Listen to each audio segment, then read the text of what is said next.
watching HuffPost Live. I'm Caroline Moderesi-Tirani.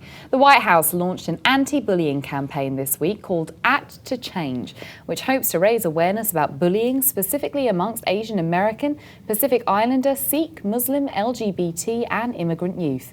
And since October is National Bullying Prevention Month, there's no better time to discuss how we can empower kids and stop harmful behaviours. Well, joining me now to discuss are Grace Wong-Lynch, a blogger at Hapa Mama, Sophia Dickens, the founder of Equitainment, and joining me on set are Jasmeet Sidhu, a photographer and a journalist, and Malik Panchali, an actor and spokesperson for Act to Change. So everyone, thank you so much for joining us. And Malik, I'll start with you. So how did you get involved with this initiative? Well, I'm actually serving on the President's Advisory Commission on Asian Americans and Pacific Islanders, and we work in conjunction with the White House Initiative on Asian Americans and Pacific Islanders. And for me, it was just, I've always been interested in social work and public policy stuff, and this position came open on the commission and I got nominated for it, and I went through a pretty intense background check kind of process. And so we're vetting you. There was a lot of vetting. It was, something that really you hard. must be unfamiliar with. I had to hide a lot of stuff. No, and so I've been on the commission for a little over a year. It was not this past May, but the May before that I got appointed by the president to serve on this commission, and we're tasked with improving the quality of lives of Asian Americans and Pacific Islanders in this country. And so when I got appointed to the commission, bullying prevention was something that was really important to me, just because I know what it's like to feel like an outsider when you're a kid.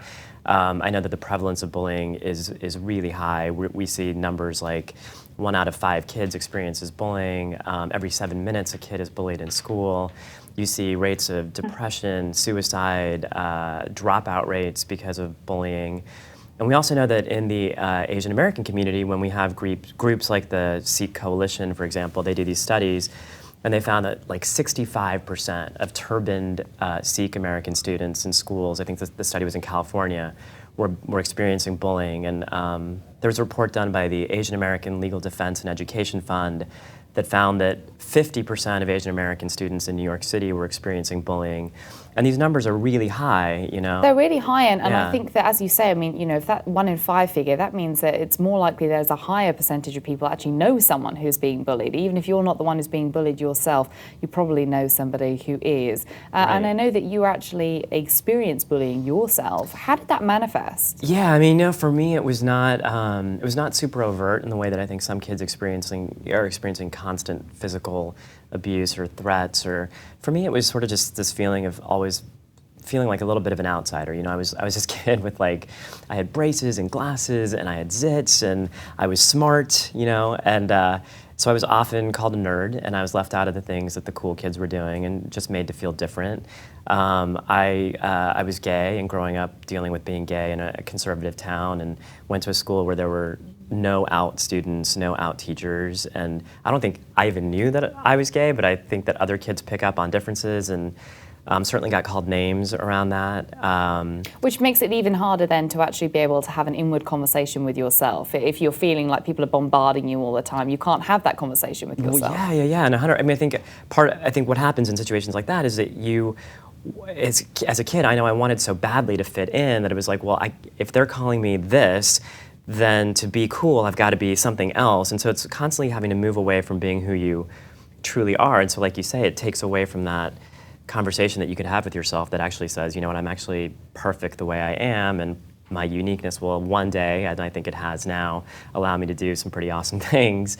But as a kid, you start to move further and further away from that. And then I think being Indian American, you know, just being a brown person in a school that was largely white, having kids not understand cultural differences and think that they were something that you can make fun of, like making fun of Indian accents or the way my parents spoke, or food stuff or religion stuff, and as a kid feeling like you just have to laugh along because how else are you going to fit in? And as you say, I think that some people think of bullying as, you know, being physically attacked or assaulted, but it's this sort of insidious drip bullying that happens throughout the day, and sort of people attacking you from all these different angles, which I think is so important to raise. You actually mentioned Sikhs, and I want to bring this video in because the White House initiative specifically addresses the Sikh community.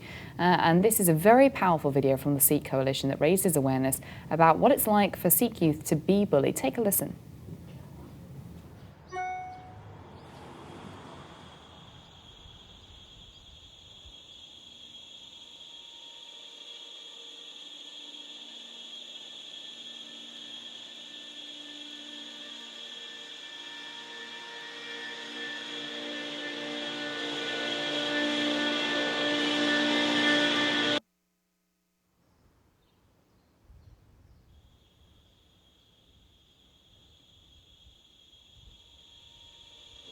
Towelhead.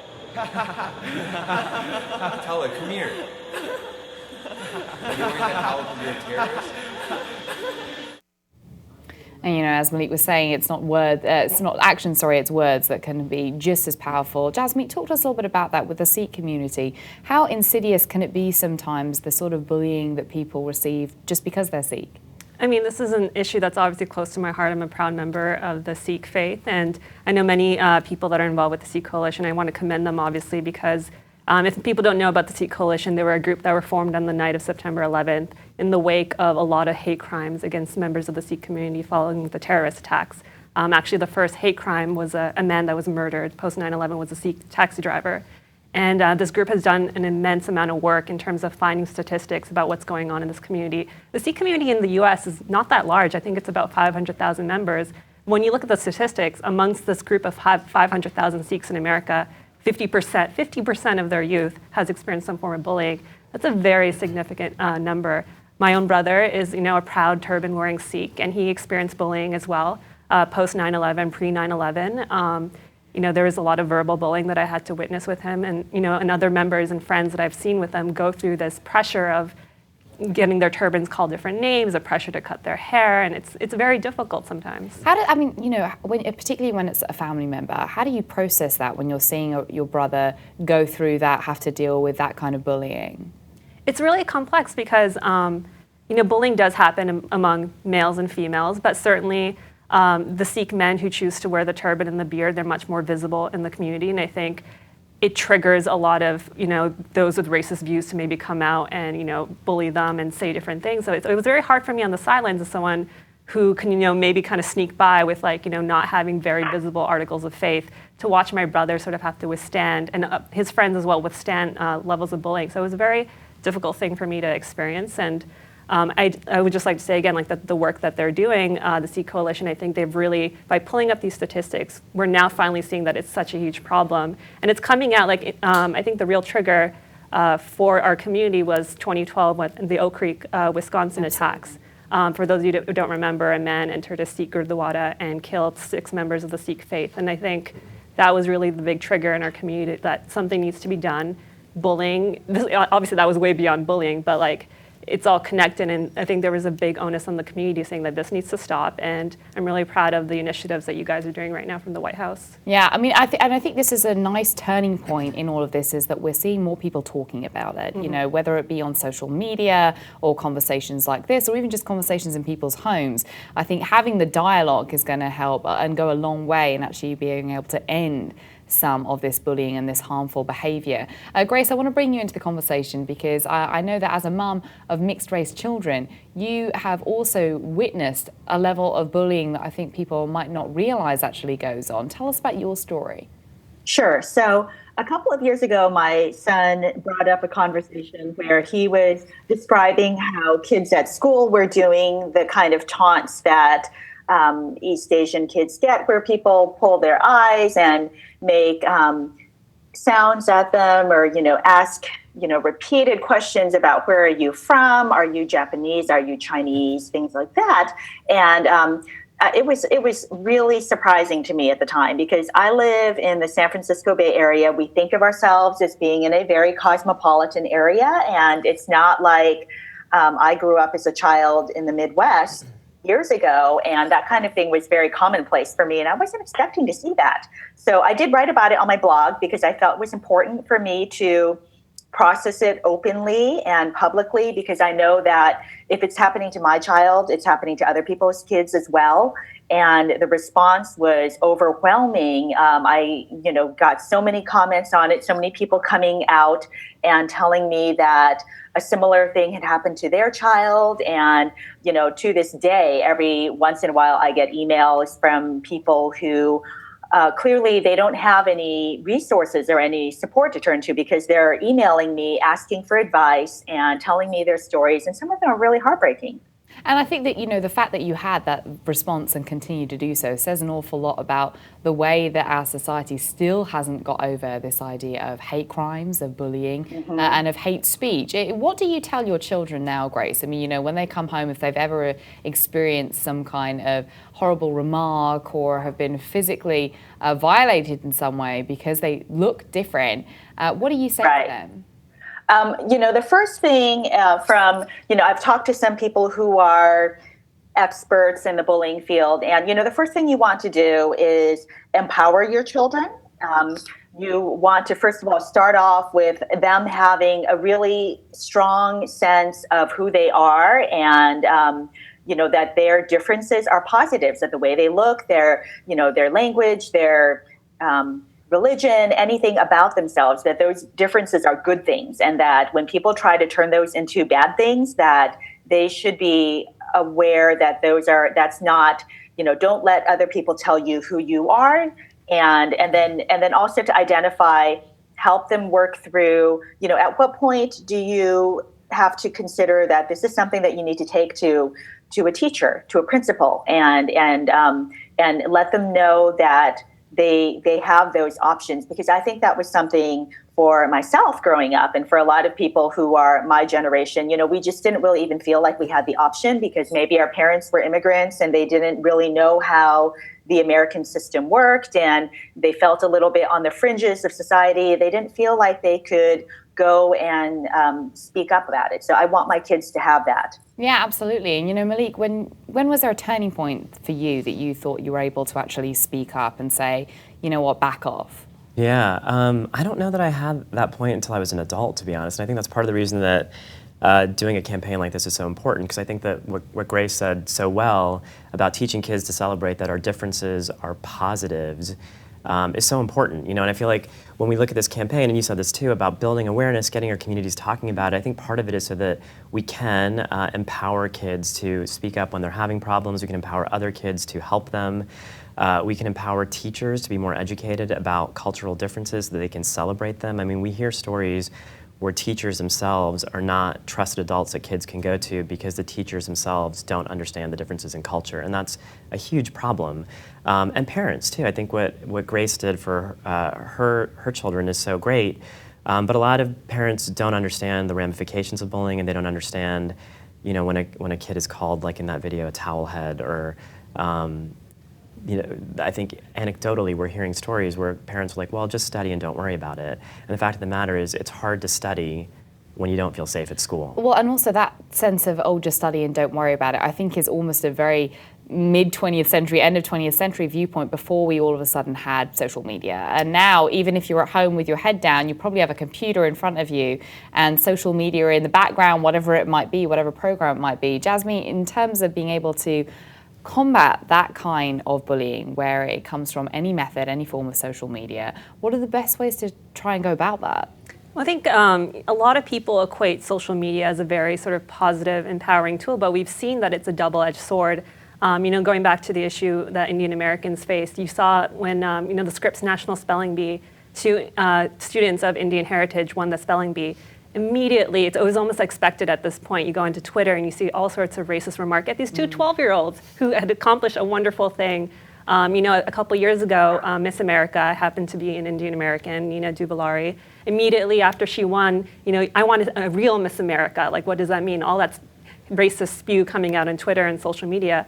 But at the same time, social media can be a really great tool for really knocking down racist tropes that we've seen for a long time. For example, the Black Lives Matter movement has shown how incredibly powerful social media can be on the Democratic national debate. It was such a significant part of the conversation.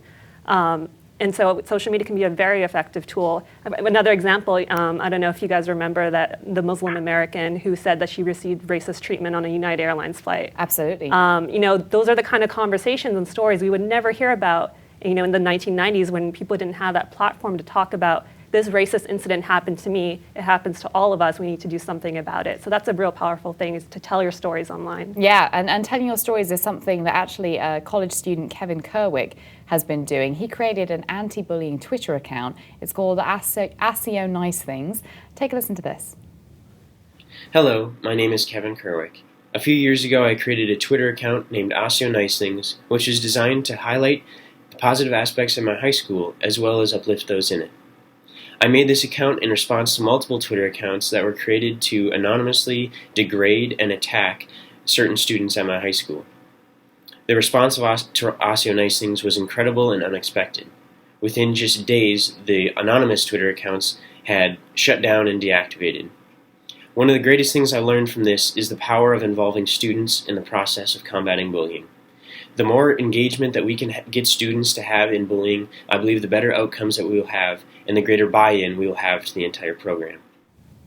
What do you think about that, Malik? I think it's awesome. Good for Kevin. I mean, it's so great. And I feel like it's such a great, like what you were saying about using social media, it's such a great tool that these kids can have to take a negative and make it positive. And, I think with the Act to Change campaign, hopefully we'll inspire other kids like Kevin to get out there and, post on social media, use the hashtag Act to Change, post pictures, and create a sense of community where people don't feel like they're alone in this and that they know that there's places they can turn to for help. So go, Kevin, you're amazing. Yeah, exactly. We all agree with that sentiment for sure. Sophia, tell us a little bit about how adults can be a part of the solution in all of this too. Well, I'm the founder of a company called EQtainment, and I'm a mom of 3 kids. And I wanted to create tools to make it easier for parents to teach kids social scenarios. And so, like Grace was talking about, she just wanted to empower her kids and teach them. So I wanted to provide that. And I think parents play a very important role because bullying is now happening at younger and younger ages. And most of bullying prevention that we see out there is really more about the aftermath of bullying and how it affects people, but we're not really getting at the root of it or kind of nipping it in the bud. And I think we need to do better. We need to start earlier. So I, for example, have a board game called Q's Race to the Top. And in playing that board game, I've gotten feedback from moms all over the country that have told me that, it's a great way to open communication channels with their kids. And they're seeing these early indicators. For every mom that I talk to that discovers that their child may be bullied, I talk to a mom who discovers that their child is thinking like a bully. And we need to help those parents too. Yeah, I think that's a really important point as well because, the emotional ramifications for a parent who finds out that their child has come home and is crying because they've been bullied. And we very rarely talk about the parents that come home and realize that it's their child that's actually carrying out some of the bullying as well. Grace, talk to us a little bit about that sort of double-edged sword that if you're the parent in that camp, maybe there needs to be some cross-parent dialogue that goes on.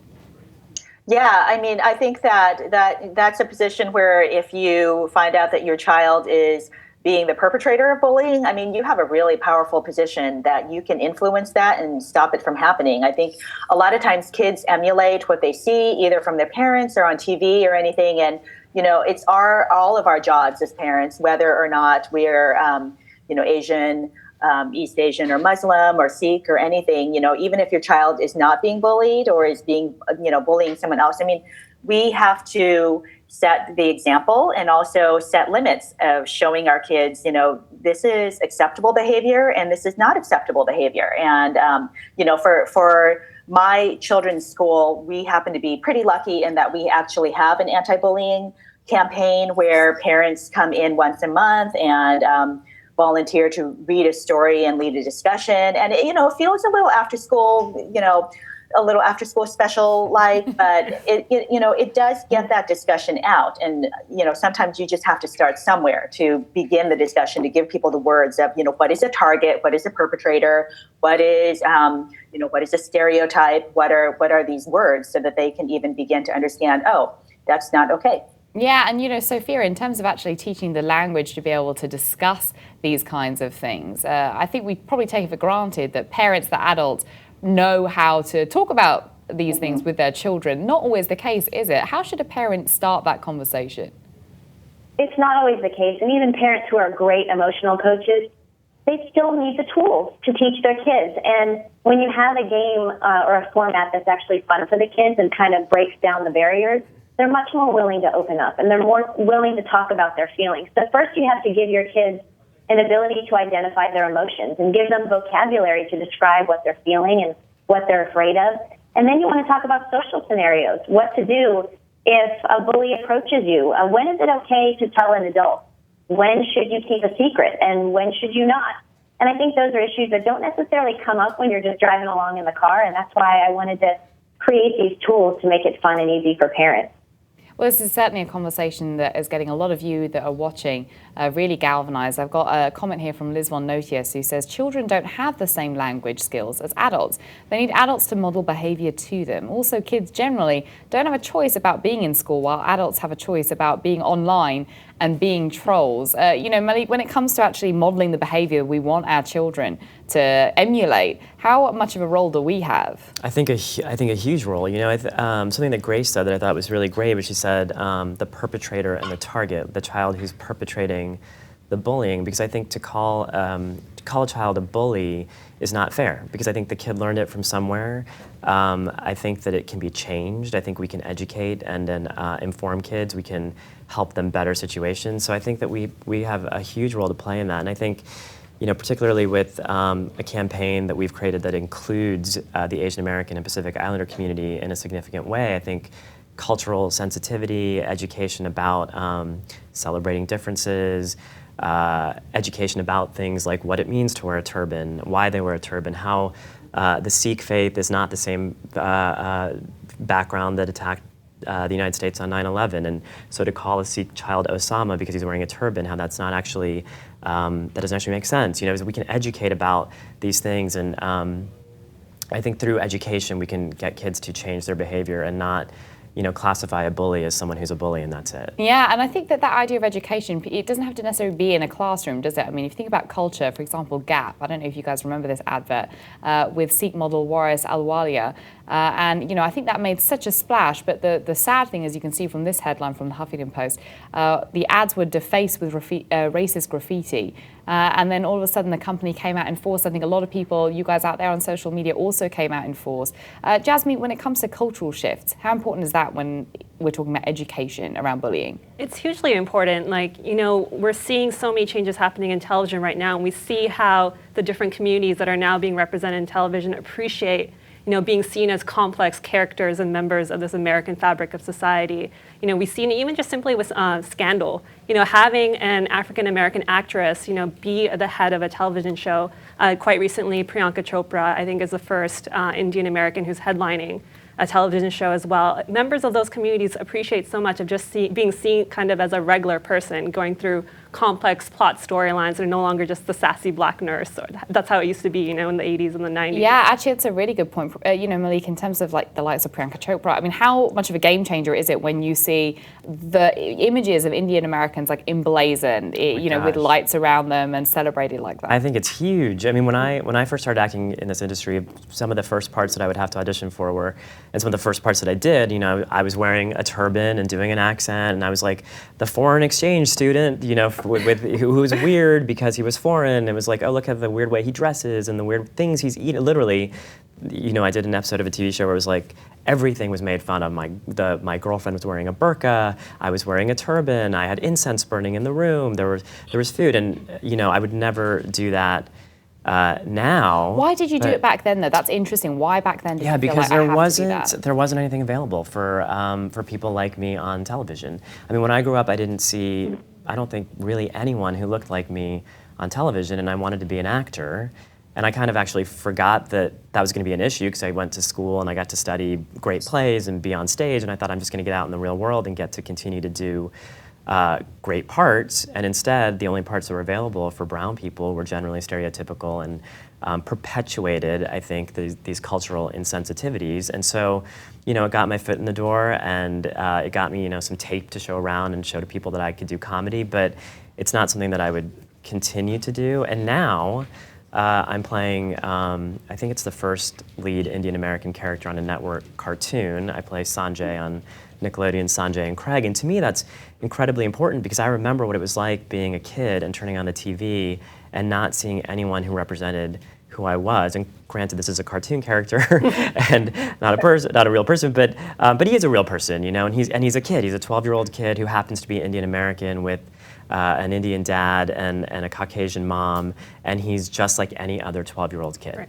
And that's so important. Yeah, I think the more stories where we can tell where it's like, this is this person, and they just happen to be X, Indian American, Asian American, the more stories and the more imagery like that we can push into the world, I think is really great. Yeah, and not to erase culture, not to say like the culture's not important, but to say we don't have to make those differences things to divide us. Well, and there are so many shades of grey within a culture as well. I mean, you can share the same culture as somebody else, but the way that you practice that culture, the way that that culture influenced your upbringing could be totally different. So I think you're absolutely right. Grace, for you, in terms of being able to see people and for your kids to see people that look like them on screen or on the computer, whatever it might be, how important do you think that is for education purposes?